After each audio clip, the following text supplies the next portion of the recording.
Antes de pregar essa noite, geralmente no aniversário da igreja a gente convida alguém de fora para pregar, né? Aí esse ano eu me convidei porque já estou aqui 18 anos e pouco.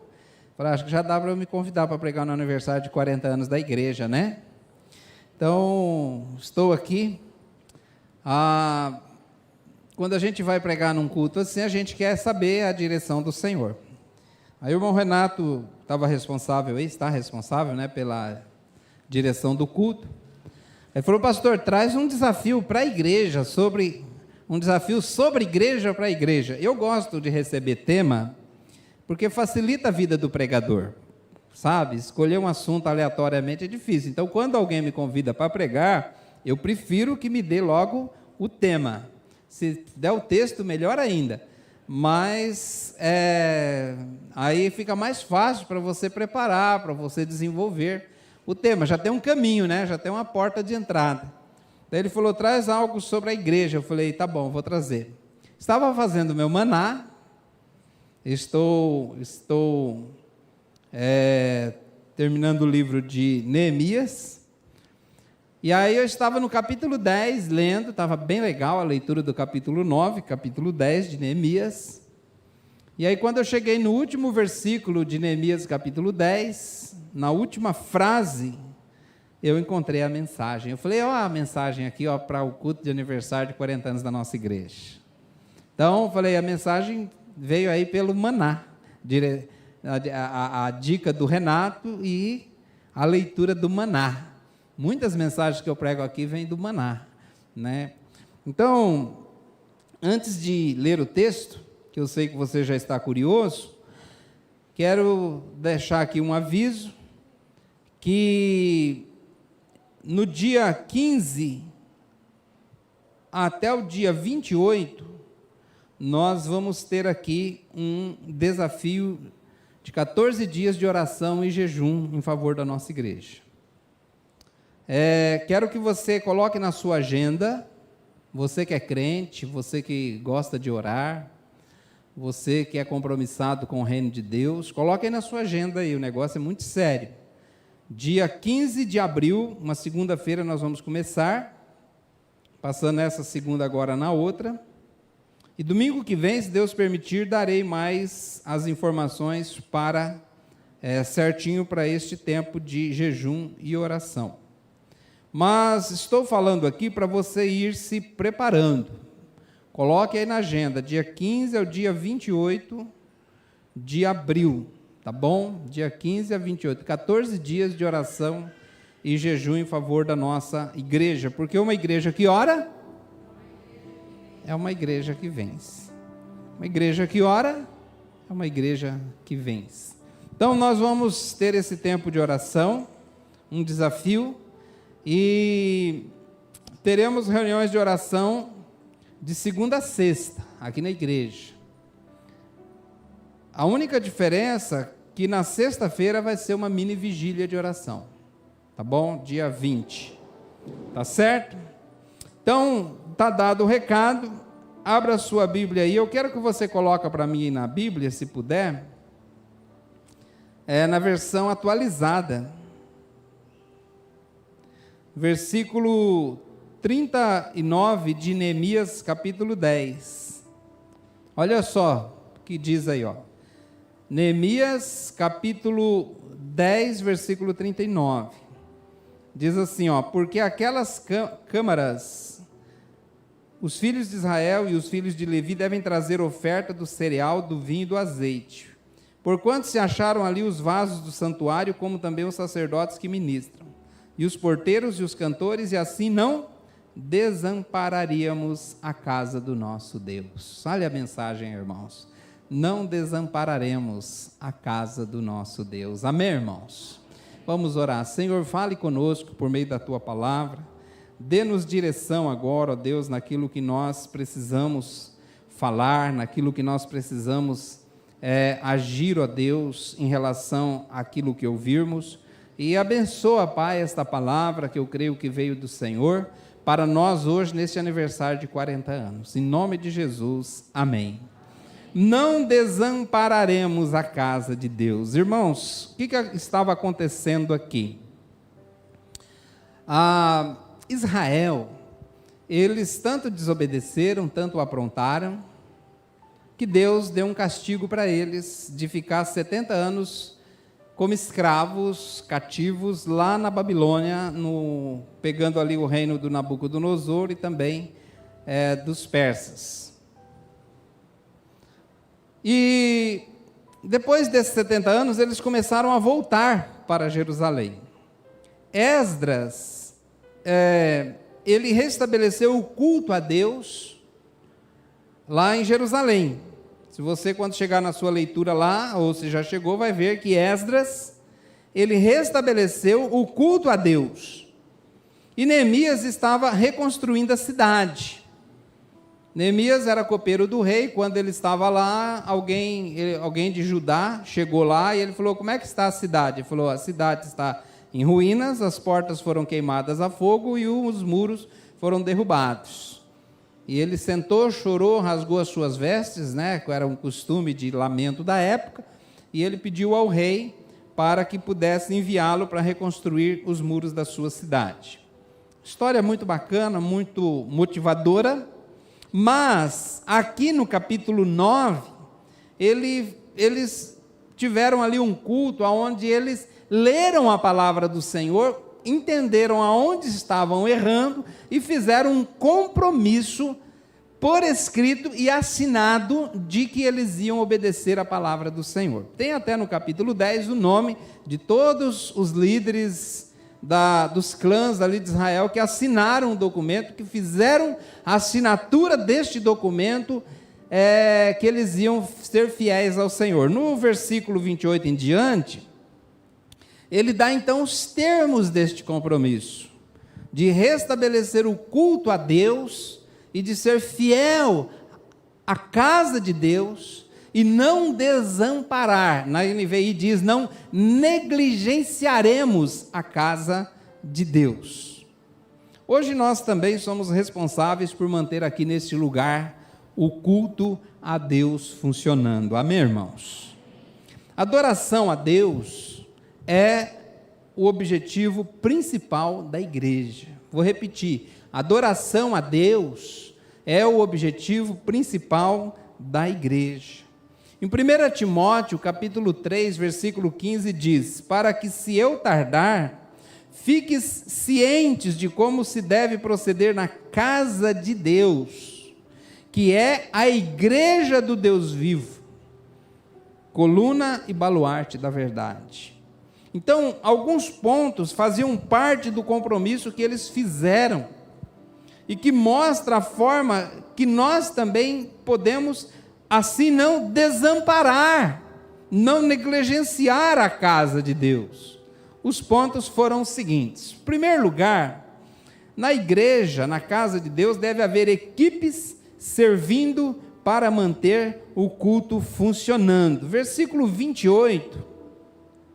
No versículo 28, agora eu vou voltar aqui para a NVI, no versículo 28 ele fala o seguinte: o restante do povo, sacerdotes, levitas, porteiros, cantores, servidores do templo e todos os que se separaram dos povos vizinhos por amor à lei de Deus, juntamente com suas mulheres e todos os seus filhos e filhas, que eram capazes de entender. Então, haviam ali, para manter o culto funcionando, sacerdotes, levitas, havia ali os guardas, havia ali os cantores, havia ali os servidores do templo.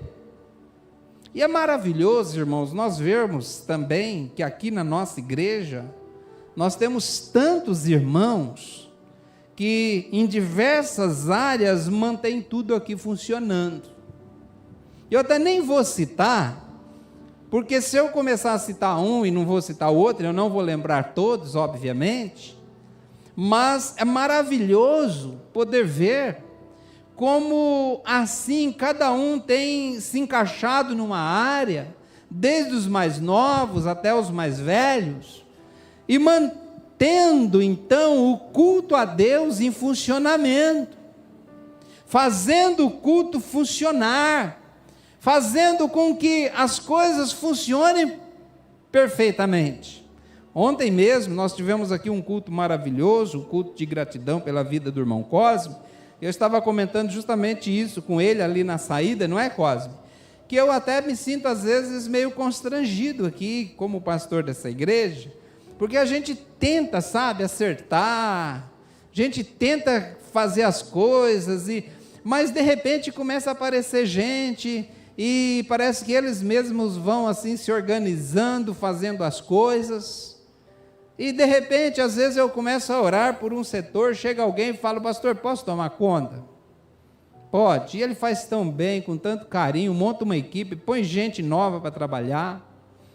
Isso é tão gostoso, é tão maravilhoso, porque eu, quando vou agradecer a Deus por essa igreja, eu já nem palavras tenho mais para agradecer. Falo: Senhor, eu nem sei mais como agradecer por participar, não é nem ser pastor, mas participar de uma igreja tão maravilhosa, com irmãos tão maravilhosos, jovens, adolescentes tão bacanas, gente tão boa, que ajuda tanto, que trabalham, que se envolvem, adultos, pessoas que se envolvem em tantos ministérios aqui na igreja. Ontem mesmo, uma jovem aqui da igreja chegou em mim e falou: pastor, preciso ter uma reunião com o senhor. Falei: ixi, né? Ai, que medo. Aí, falei: do que se trata? Falei: a gente está querendo montar um novo ministério aqui na igreja. Olha só que legal, gente. Um novo ministério. Quarta-feira está marcada a reunião, né? Para poder estabelecer aí os termos de um novo, mais um ministério, para envolver mais gente, colocar mais gente para trabalhar, mais gente para se envolver. Então isso é tão maravilhoso. Nós vemos aí pessoas que se dispõem a liderar uma célula, a ser anfitrião, se envolver em todos os ministérios aqui da igreja, né? Aí você chega, vê tanta coisa funcionando, os meninos tirando foto, aí passando a live do culto para quem não puder ver, promovendo o canal da igreja aí, que obviamente isso vai também promover a palavra de Deus. Como o Renato já apresentou aqui, a equipe que participa aqui, organiza, né? Como fala aqui, os porteiros, os levitas, seriam aqueles que tocam, né? Os sacerdotes, aqueles que lideram, que pregam a palavra. Daí tem os cantores, né? E também tem os servidores, aqueles que de alguma forma servem. Então é maravilhoso, irmãos, ver em nossa igreja como todas as áreas têm sido preenchidas e nós não temos sentido falta de nada. Amém, irmãos? Mas ainda fica um desafio. Procure se envolver você também em alguma área. Procure você também se envolver em algo. Não fique de fora. Participe. Procure se envolver em algo. É tão gostoso participar de algo. Às vezes, até mesmo participando aqui, às vezes eu chego aqui no momento do ensaio do louvor, aí eles já têm um momento de comunhão, põem uma garrafa de café, um bolinho, e eles têm uma amizade entre eles, tem um grupo que eles se animam, que eles participam, de vez em quando tomam um puxãozinho de orelha, que é para poder ser mais abençoado ainda, né?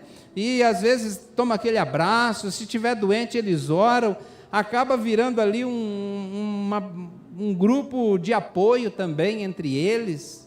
Eu vejo outros grupos também, o que acontece.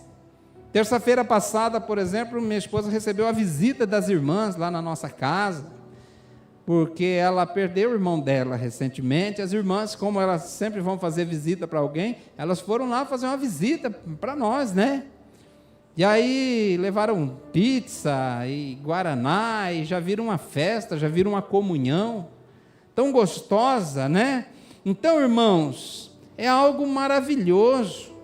Então, ter pessoas servindo é uma ótima forma de não desamparar a casa de Deus.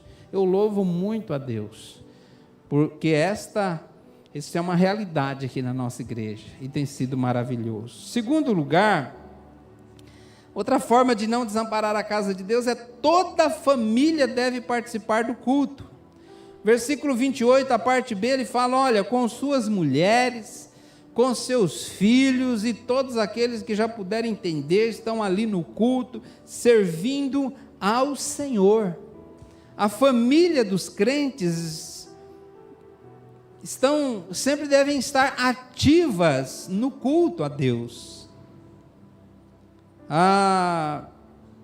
Eu já ouvi um negócio, só queria pontuar aqui, que às vezes a gente ouve assim, que pelo jeito que falam, parece que é preciso optar entre a família ou a igreja. Já ouviu isso? Primeiro a família, né? Parece que se você se dedicar à igreja, você vai ter que negligenciar a família. Ou se você se dedicar à família, você vai ter que negligenciar a igreja. E não é necessário, porque ambos se completam. São famílias na igreja servindo a Deus juntos, amém, irmãos? Melvin Uber disse: eu não quero ser como Davi, que ganhou o mundo e perdeu sua família.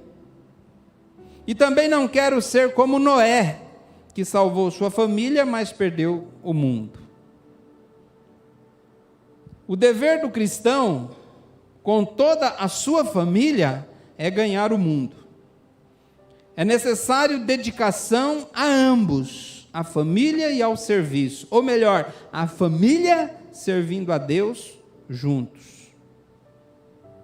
Claro que, irmãos, é errado negligenciar a família para se dedicar à igreja. Isso não é certo.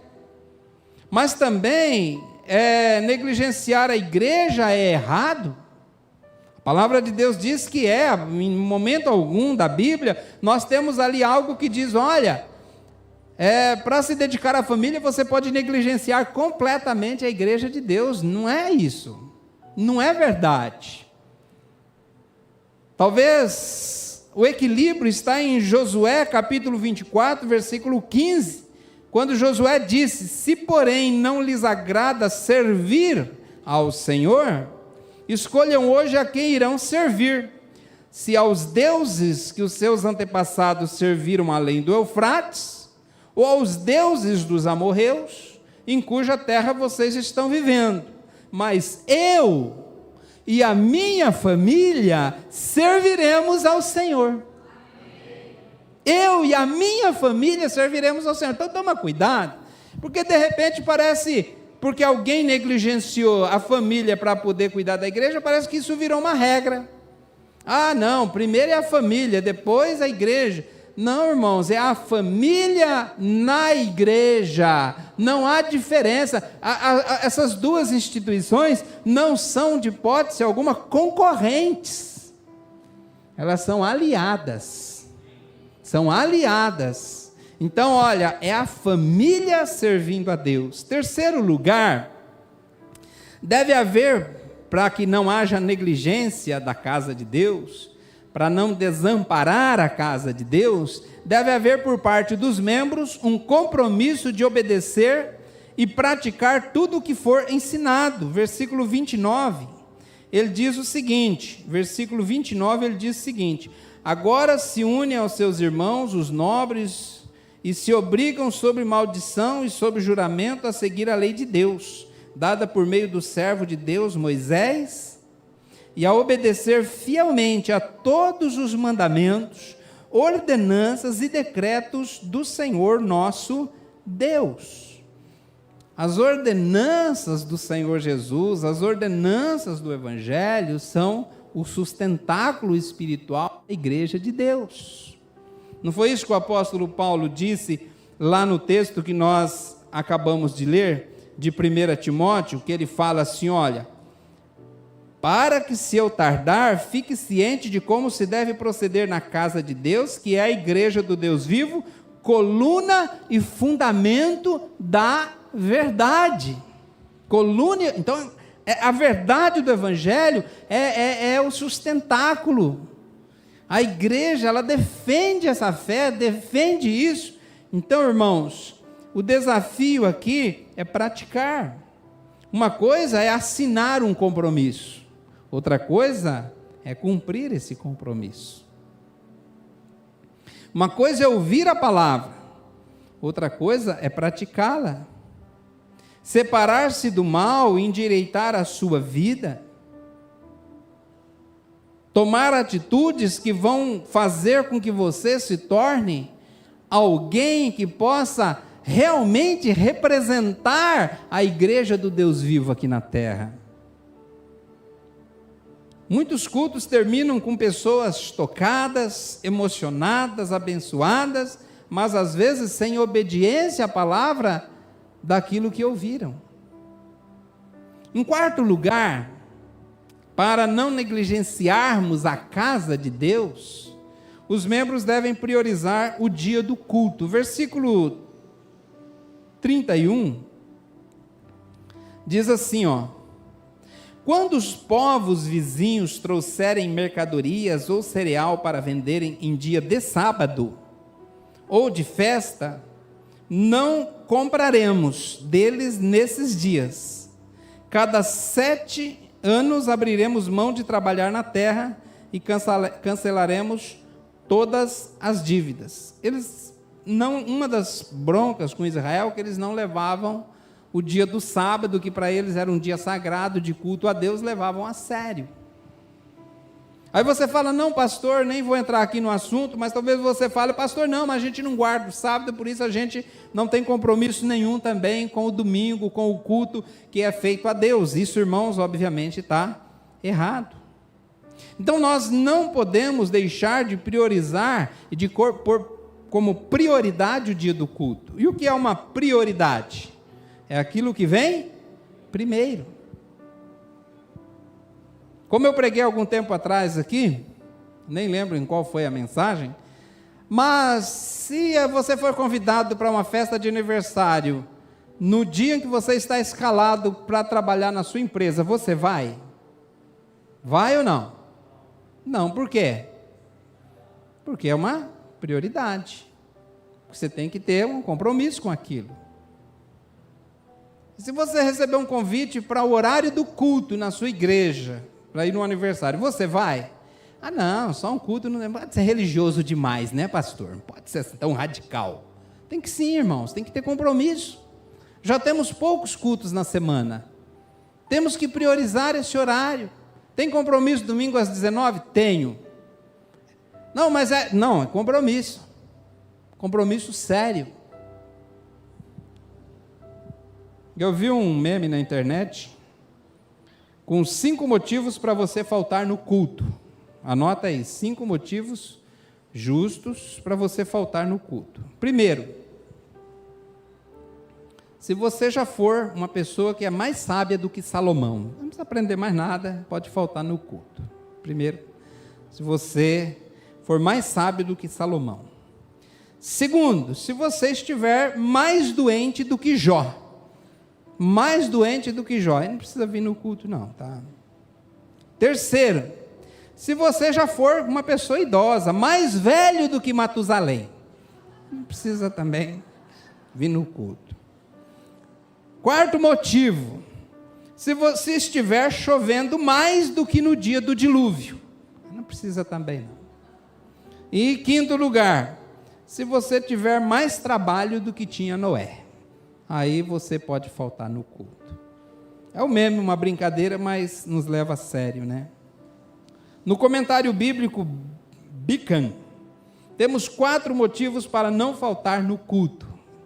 Isso aqui não é meme não, é sério. Primeiro motivo para você não faltar no culto, porque Deus ordenou que houvesse uma adoração pública, um dia marcado para o povo se reunir e adorar a Deus. Essa é uma exigência na palavra. Quando nós nos reunimos em culto, estamos cumprindo um mandamento de Deus. Devemos se reunir como igreja para cultuar e adorar o nome do Senhor. Segundo lugar, porque as manifestações da presença de Deus nos trabalhos da igreja, nos cultos da igreja, fazem com que todo cristão verdadeiro deseje estar presente, a fim de não perder uma bênção espiritual. Deus se manifesta só no culto? Claro que não. Mas, irmãos, historicamente, a maioria das conversões tem acontecido na hora do culto. A maioria das reconciliações a Deus tem acontecido na hora do culto. Milagres têm acontecido na hora do culto. Corações são quebrantados na hora do culto. O Espírito Santo trabalha e sopra o seu poder sobre a igreja na hora do culto. Tomé, não sei por que razão, faltou no culto. Primeiro culto, depois da ressurreição, estava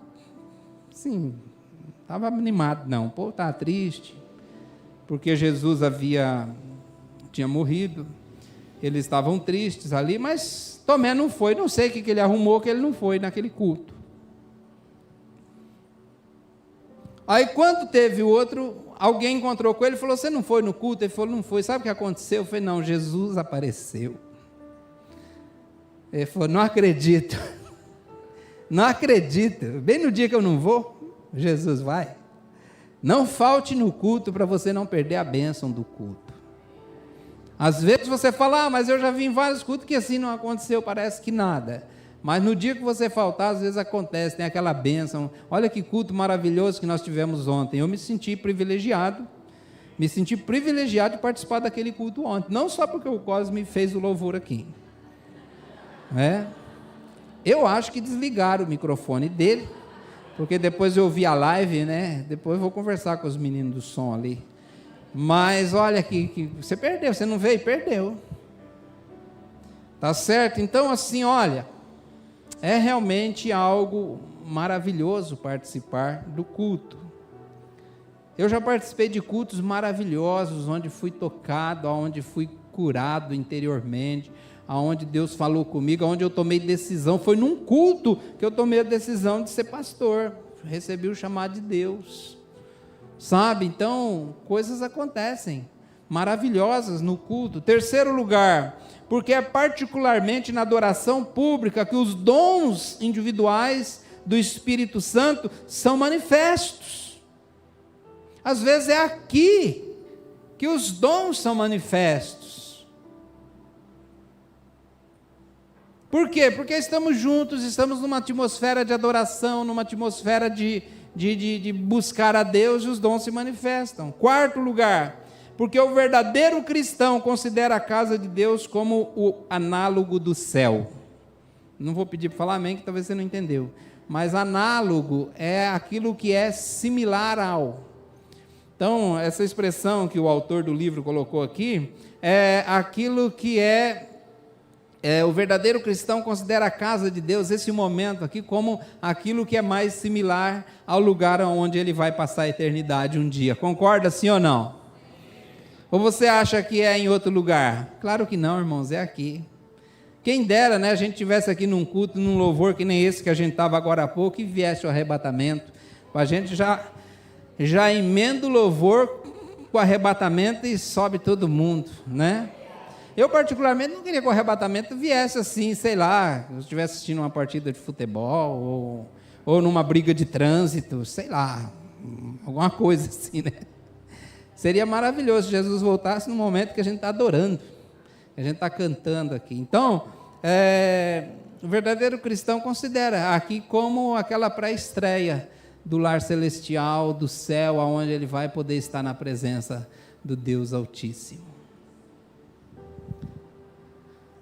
Quinto lugar, para não desamparar a casa de Deus, todos devem contribuir para a sua manutenção. Versículo 35 e o 37 diz assim: também assumimos a responsabilidade de trazer anualmente ao templo do Senhor os primeiros frutos de nossa colheita e de toda árvore frutífera. E o 37, além do mais, traremos para os depósitos do templo de nosso Deus, para os sacerdotes, a nossa primeira massa de cereal moído e as nossas primeiras ofertas de cereal, do fruto de todas as nossas árvores e de nosso vinho e azeite. E traremos o dízimo das nossas colheitas para os levitas, pois são eles que recolhem os dízimos de todas as cidades onde trabalhamos. Então, irmãos, a contribuição Primeiramente, nós vemos aqui que a casa de Deus, ela precisa também da contribuição para a sua manutenção. Quem estava aqui hoje de manhã? Você participou da assembleia, né? Inclusive até votou aqui, mas você viu aí quase que eu fui ladainha, não, né? O discurso do Fábio aqui, né? Está sempre aqui falando, irmãos, vamos fazer, sempre aparece uma coisa a mais, mas é realidade, né? Precisamos de recursos para poder terminar de fazer e continuar fazendo as coisas que temos que fazer aqui. Então,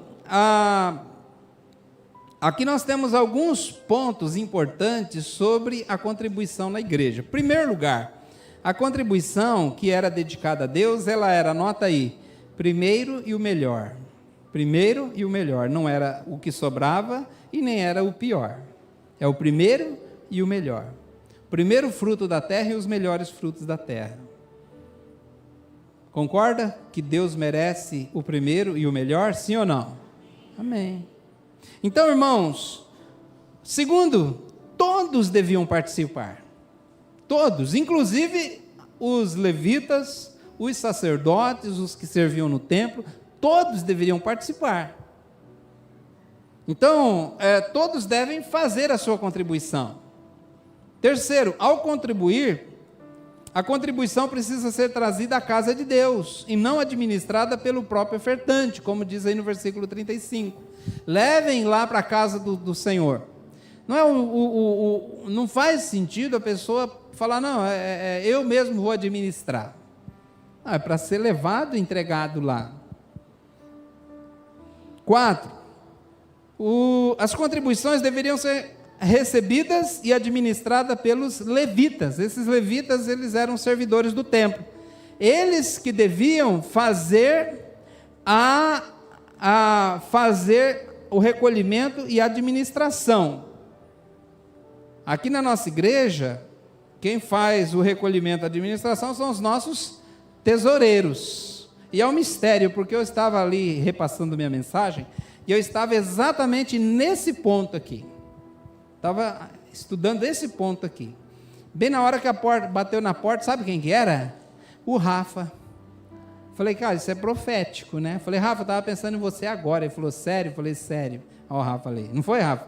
Eu estava pensando em você agora. Falei, por quê? Porque eu estava falando justamente que tem o lugar certo para entregar e a pessoa certa para receber e administrar os recursos da casa de Deus. Outra coisa que ele também fala ali, que os dízimos precisam ser administrados, os recursos, as ofertas, administrados com transparência. Feito ali com transparência. Versículo 38, ele fala, um sacerdote descendente de Arão deverá acompanhar os levitas quando receberem os dízimos, e os levitas terão que trazer 1/10 dos dízimos ao templo de Deus e aos depósitos do templo. Então, deveria haver uma transparência. E eu posso dizer aos irmãos que tem sido até um orgulho nosso aqui na Igreja Batista das Boas Novas, a forma com que nós administramos os recursos que são dados aqui. Primeiro, irmãos, sempre é bom falar. As pessoas têm por aí falar, vai lá na igreja dar o dízimo para o pastor. Aqui não, porque eu não recebo o dízimo de ninguém, eu não tenho acesso à conta da igreja, ter acesso até tenho, mas eu não tenho o aplicativo do banco, eu não tenho acesso, eu não sei quanto tem lá, eu não olho a lista de quem devolve dízimo ou não, eu só sei que o Rafa que se vire, tá certo? Né? Então, de vez em quando eu pergunto, e aí, está tudo certo? Ele fala, está tudo certo, né? Às vezes meio sem convicção assim, mas está tudo certo, né? Às vezes ele fala, não, está tudo bem. Eu falo, tá bom, né? Então, mas, por outro lado também, nós temos aqui uma administração bem transparente. Tudo que é comprado aqui tem que ser apresentado nota, não é, Rafa? Inclusive eu, quando eu compro alguma coisa, cadê a nota? Ixi, cadê a nota, né? Então eu tenho que levar a sério o negócio da nota. Não é Band, cadê o Band? Ele pegar e dar a nota. Por quê? Porque é tudo feito com transparência. Infelizmente, nós temos algumas igrejas onde a coisa não é feita com muita transparência. As pessoas não sabem para onde vai. Falar, para onde estão indo os recursos aqui? Só perguntar para o Rafa, ele sabe. Nós sabemos, né? Sabemos o que está sendo feito. Se fizermos uma campanha para arrecadar dinheiro, a gente sabe exatamente quanto entrou, quanto gastou e aonde foi gasto. E os irmãos, como foi na Assembleia hoje cedo, participam também de como isso vai ser gasto. Hoje falamos, vamos fazer o quê? Pintura ou telhado? Aí eu queria fazer a pintura, mas o pessoal, orientado por Deus, aí, não pela emoção, talvez falam, vamos fazer o telhado, é mais importante. Amém, que seja feito assim. Fico feliz demais de saber que os irmãos estão participando. Então, eu louvo a Deus, por quê? Porque aqui também é feito com transparência, Então, a gente pode ficar com a consciência completamente tranquila. Durante a pandemia, algum irmão chegou lá, pastor, aqui eu vim trazer o dízimo. Falei, eu vou entregar para o tesoureiro, coloca aí o seu nome, um papelzinho, entregamos certinho, E assim, irmãos, tudo vai dar certo, amém? Glória a Deus. Russell Shedd disse, desamparar a casa de Deus não é apenas deixar de frequentar os cultos, mas é também deixar de sustentá-la com os seus dízimos e ofertas. Não desampararemos a casa de Deus. Amém. Quando você se tornou membro da igreja, provavelmente alguém lhe fez algum desafio, Não sei se você lembra de você fazer um compromisso. Lembra do compromisso, não? De vez em quando é aquela renovação de votos, Relembrar os votos que foi feito no casamento, reafirmar o compromisso. Hoje, nesses 40 anos, eu quero convidá-lo a reafirmar o seu compromisso com esta igreja. Reafirmar o seu compromisso nesses pontos que nós falamos, de você participar, de você se envolver, porque afinal de contas nós temos aprendido, isso é tão legal, algo tão maravilhoso que aprendemos. Igreja não é um lugar para frequentar, é uma família para pertencer. Assim como nós procuramos ser honestos na administração financeira, também procuramos ser honestos na explicação da palavra de Deus que é pregada aqui.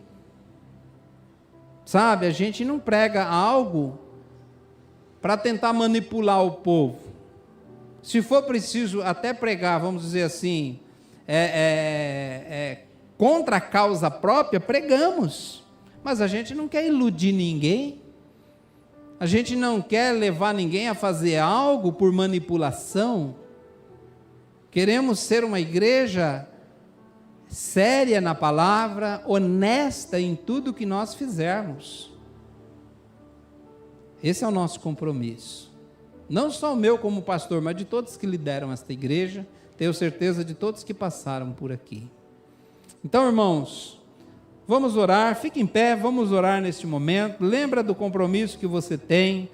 E se você de alguma forma tem quebrado o teu compromisso, volte, peça perdão a Deus e diga: Deus, estou reafirmando o meu compromisso com esta igreja amada, minha família, da onde eu faço parte.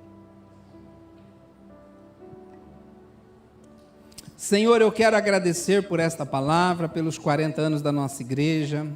Tudo que nós falamos aqui, ó Deus, não foi para cobrar os irmãos, mas para até relembrar, ó Deus, e mostrar que nós realmente somos uma igreja bem amparada, uma igreja que não é negligenciada, uma igreja que os irmãos servem com alegria, com amor, e por isso eu te louvo, eu te agradeço. Às vezes, como eu disse, eu fico até meio constrangido, ó Deus, de tanta generosidade e bondade dos irmãos. Por isso eu te louvo, eu te agradeço pelo privilégio de participar desta igreja, de participar com esses irmãos. Que todos aqui tenham no seu coração o desejo de servir, de se envolver, de ver esta obra crescendo, pessoas se convertendo a Jesus aqui, nascendo de novo, crescendo no compromisso com o reino, no discipulado ao Senhor, ó Pai, que o Senhor possa nos abençoar. E também, ó Pai, nós renovamos agora o nosso compromisso com esta igreja, com esta casa. Ó Deus, eu sei que o Senhor não habita em casa feita por mãos, não é no templo de tijolo, mas é na igreja reunida. Quando estamos reunidos aqui, somos a casa do Deus vivo, coluna e fundamento da verdade.